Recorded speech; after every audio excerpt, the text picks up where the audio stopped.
Dianggap parasit keluarga. Bab 28. Ibu Sumini berpikir, apakah menantunya itu akan mencari makanan untuk mereka yang memang sudah kelaparan. Mau cari makan sekalian beli susu buat cantik, Bu. Dari depan sana, Supri yang sampai agak balik badan, berseru. Balasan yang langsung membuat Ibu Sumini merasa lega, bahkan diam-diam mengucap syukur jauh di dalam lubuk hatinya sana. Ya sudah, hati-hati. Saking bahagianya, Ibu Sumini sampai mendoakan sang menantu. Iya, Bu, seru Supri yang segera melanjutkan langkahnya. Padahal jauh di lubuk hatinya, ia sudah sibuk meminta maaf pada Ibu Sumini. Karena bisa ia pastikan, wanita itu pasti akan menjadi kaktung abadi seorang anggun yang super pemalas. Nggun, ini sudah mau pukul 9 malam, loh. Lah memangnya kenapa, Mah? Heran, dari tadi berisik terus. Supri suami kamu belum pulang. Takutnya kenapa-kenapa. Apalagi kamu tahu, selain kakinya tinggal satu, matanya juga bermasalah dan sampai sekarang pun masih pakai kacamata. Mama perhatian banget ya, ke suami aku. Jangan-jangan, Mama ada main sama suami aku, kayak yang lagi viral. Ada main bagaimana maksud kamu, Nggun? Kamu ya, makin hari makin enggak jelas. Mama beneran capek. Mama beneran enggak tahan. Harus selalu kerja urusin kamu, tapi sekadar makan saja enggak dikasih. Kalau Mama enggak tahan ya sana pergi. Sana susul si buntung kesayangan Mama. Bisa apa sih kalian tanpa aku? Lambemu ngomong apa tadi? Oke, Nggun, kalau begitu cara pikirmu. Justru Mama ingin kamu ngerasain, bisa apa sih kamu tanpa Mama? Ibu Sumini yang telanjur kesal, benar-benar angkat kaki. Tak peduli walau Dava dan adik-adiknya menangisi sekaligus menahan kepergiannya. Sakit hatinya sungguh tak ada obat. Selain itu, ia juga sengaja memberi Anggun pelajaran. Ia ingin membuat Anggun dengan segala keangkuhannya hidup sendiri tanpa ada yang disuruh-suruh lagi. Berjalan kaki sambil menangis di tengah gelapnya malam ini, Ibu Sumini jalani. Wanita itu sadar kenyataannya sudah langsung menjadi pusat perhatian. Namun dari semuanya, walau mereka memang mengenal, tak ada satupun yang menyapa. Semuanya hanya memandangi, seolah sudah tahu drama apa yang telah terjadi. Dramanya dari Anggun yang makin menjadi-jadi semenjak Sofia tidak ada dan terakhir, Supri sampai diamputasi. Setelah hampir setengah jam berjalan kaki, akhirnya Ibu Sumini sampai di rumah orang tua Jihan. Ibu Sumini langsung memohon minta ditemukan dengan menantu barunya itu. Pertemuan haru itu akhirnya terjadi tak lama setelah Ibu Sumini diminta menunggu di ruang keluarga kediaman orang tua Jihan yang mewah. Ibu Sumini mendekap erat Jihan, menangis meraung-raung meluapkan kesedihan akibat beban hidupnya yang menjadi menggunung semenjak ditinggal Sofia. Kini, wanita itu menggantungkan penuh harapannya kepada Jihan. Bu, sebentar, Ibu bau banget, tahu. Bau enggak sedap banget. Tolong jauh-jauh apalagi aku lagi hamil. Jihan mengakhiri secara paksa dekapan ibu dari suaminya tersebut. Wanita itu langsung menatapnya tak percaya. Ada kebingungan dan juga rasa kecewa yang ia dapatkan dari cara Ibu Sumini menatapnya. Ibu kok jorok banget, sih? Mengingat keadaannya yang susah, yang mana Ibu Sumini sadar, hanya kepada Jihan dirinya menggantungkan harapan.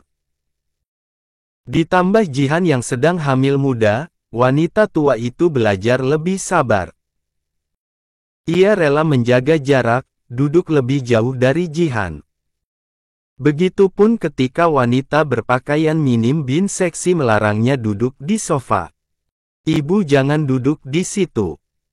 Itu sofa mahal, nanti kotor dan enggak mau hilang. Kalau ibu mau duduk, duduk di lantai saja, itu pun pakai alas, biar lantainya juga enggak kotor. Omel Jihan. Jihan kok gini banget? Beda banget sama Sofia. Kalau gini caranya, apa bedanya dengan menghadapi Anggun? Batin Ibu Sumini. Ia beranjak berdiri meninggalkan sofa kulit berwarna hitam yang Jihan katakan mahal.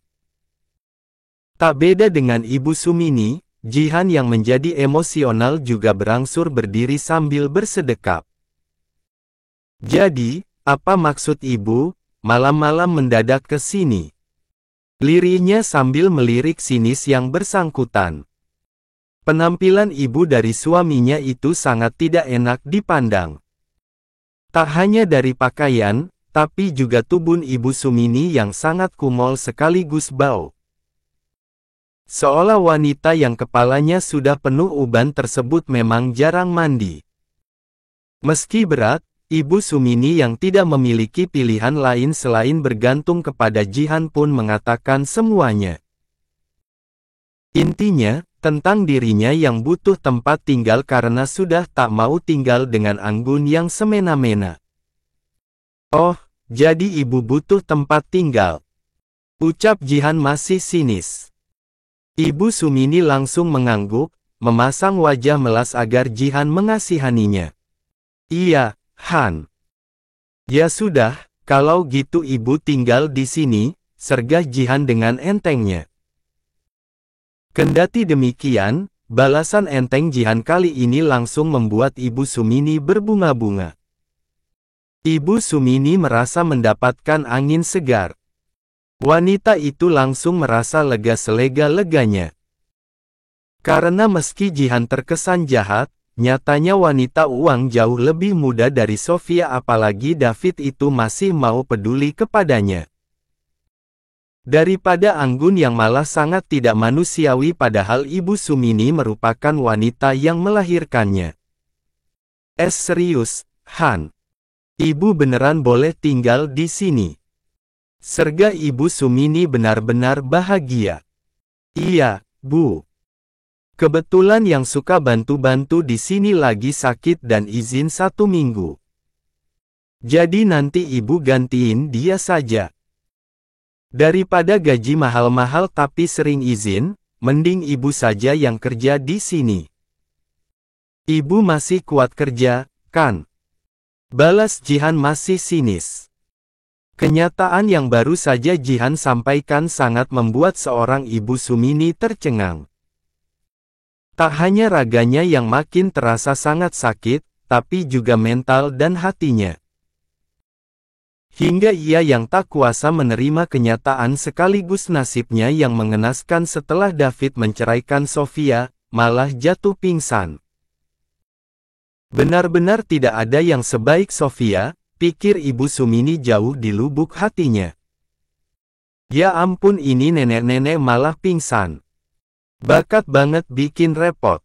Keluh Jihan. Tak beda dengan Jihan, di tempat berbeda, Sofia yang terus diikuti bapak-bapak gendut berkulit putih dan berkepala botak, juga tengah sibuk berkeluh kesah. Hanya saja, wanita cantik yang kini menjadi tampak berusia di awal 20-an itu melakukannya dalam hati. Sudah 3 hari pria itu mengikuti Sofia. Dari pagi hingga malam. Pria yang Sofia ketahui merupakan tetangga Ibu Nur tersebut mendadak menjadi satpam Sofia. Walau begitu dan jelas berusaha mendekati Sofia, pria itu tidak sedikit pun terusik kepada Daim. Beda dengan Kalandra yang begitu peduli kepada Daim dan tak segan mengajak bayi itu main walau hanya di sekitar kantin. Des Sofia, ayo mas antar. Masa iya sudah 3 hari masih cuek ke mas, ucap si pria yang memang mengendarai motor. Ya Allah, Mas. Dia bahkan lebih cocok jadi bapakku. Lagian kenapa, sih? Apa salahnya jadi janda yang ingin fokus bahagia sama anaknya? Kegatelan banget sih nih bapak-bapak. Batin Sofia sambil terus melangkah cepat mengemban Daim, sedangkan tangan kirinya menjinjing ransel mereka. Hari ini, Sofia memang telat pulang karena tadi mendadak banyak yang beli di waktu harusnya Sofia sudah tutup. Tak sekadar tak mau menolak rezeki, tapi Sofia juga sengaja memanfaatkan keramaian tersebut untuk menghindari si bapak-bapak yang akrab disapa dengan sebutan Pak Haji. Sofia sudah memasuki jalan menuju keberadaan Kalandra. Lebih kebetulannya lagi, Pajero hitam milik pria itu tampak mendekat karena sepertinya, Kalandra juga baru pulang. 1 minggu tak bertemu, Sofia merasa kenyataan tersebut tidak akan menyurutkan kebaikan seorang Kalandra kepadanya apalagi Daim. Bukan bermaksud ke hal lain, tapi kali ini Sofia ingin meminta bantuan kepada pria itu agar Pak Haji tak menjadi hansip tak diundang lagi, di depan pintu kontrakannya. Sebab memang senekat itu pria tua yang sampai detik ini masih merayunya, mengajaknya untuk menerima cinta pria itu. Awal didatangi Pak Haji, Sofia dengan lantang menjawab. Namun karena sudah terlalu sering, Sofia jadi muak dan memang hanya membuat beban hidupnya makin bertambah. Kalandra segera menepikan laju mobilnya di depan gerbang rumahnya. Ia turun dari sana karena selain ada Sofia, wanita itu juga tampak ketakutan pada pria tua yang mengendarai motor matic di sebelahnya. Braak! Mendengar Kalandra menutup pintu mobil, Sofia yang sengaja tidak berlari agar tidak memberikan perubahan berlebihan, hanya mempercepat langkahnya. Mas, ini ada apa? Kalandra menatap bingung, tapi juga khawatir kepada Sofia.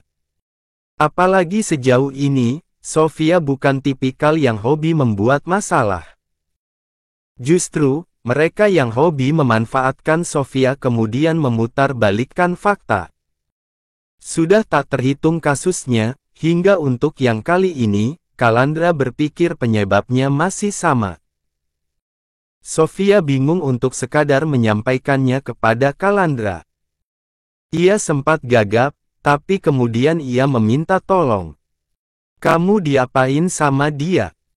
Kalandra sampai tidak memanggil Sofia dengan sebutan Mbak lagi. Dia ngikutin aku terus, Mas. Sudah 3 hari. Dari di kantin, sampai malam lagi. Yang punya kontrakan sampai negur aku, padahal aku juga sampai sudah capek bilang ke bapak-bapak itu. Tak beda dengan Kalandra, Sofia juga berbisik-bisik. Dia naksir kamu, ya. Tebak Kalandra dan Sofia langsung tidak bisa berkata-kata. Mendengkus pelan, Kalandra meraih sebelah tangan Sofia. Kemudian ia mengambil alih Daim, mengembannya dengan sangat hati-hati. Tak lama setelah itu, ia merogoh saku sisi sebelah kanan celana bahannya dan mengeluarkan 1 set kunci dari sana. Ada 5 kunci sekaligus dan ia menyerahkannya kepada Sofia. Itu dikunci ada tulisannya. Sekarang langsung masuk rumah saja. Kalandra langsung berbisik-bisik. Setelah Sofia yang ia arahkan juga langsung bergegas, ia juga segera menghampiri si bapak-bapak yang juga sampai turun dari motornya. Jarak mereka hanya sekitar 1 meter saking dekatnya. Di sebelah gerbang, Sofia sudah nyaris jantungan karena jantungnya terus tidak bisa bekerja dengan normal. Jantungnya sudah terlalu bekerja dengan keras hingga ia beberapa kali gagal membuka gembok gerbang, padahal harusnya mudah. Setelah refleks melepas kepergian Sofia yang terbilang panik sekaligus ketakutan hingga membuka gembok gerbang saja selalu gagal, Kalandra segera fokus kepada Pak Haji. "Selamat malam, Pak. Ada yang bisa saya bantu?" Ia berusaha bersikap sesopan mungkin. "Itu Dek Sofia," ujar Pak Haji, tak terima melihat Sofia malah diminta masuk ke rumah mewah di sebelahnya. "Walayuh, manggilnya saja sudah sampai Dek." "Dek, pantas mamaknya Daim ketakutan begitu," batin Kalandra yang kemudian berkata, "Memangnya ada apa dengan Sofia? Dia calon istri saya dan kami memang akan menikah. Namun setelah saya lihat, tampaknya Bapak sudah membuatnya sangat ketakutan." Pak Haji menatap tak percaya pria tampan berparas santun penuh ketenangan di hadapannya. "Masa iya, Bapak ini enggak percaya sama yang lebih muda? Gini-gini, saya pengacara dan saya juga pegang bagian di PT CHY, mana mungkin saya main-main. Kalaupun Bapak berpikir kenapa saya tidak langsung menikahi Sofia, saya yakin Bapak juga tahu kalau dia belum selesai masa idah." Karena Pak Haji masih kebingungan dan terlihat jelas tidak bisa menerima kenyataan, Kalandra berkata, "Sebelum mengejar Sofia, Bapak pasti sudah tahu kondisinya, kan?" "Ya sudah ya, Pak. Ini sudah malam.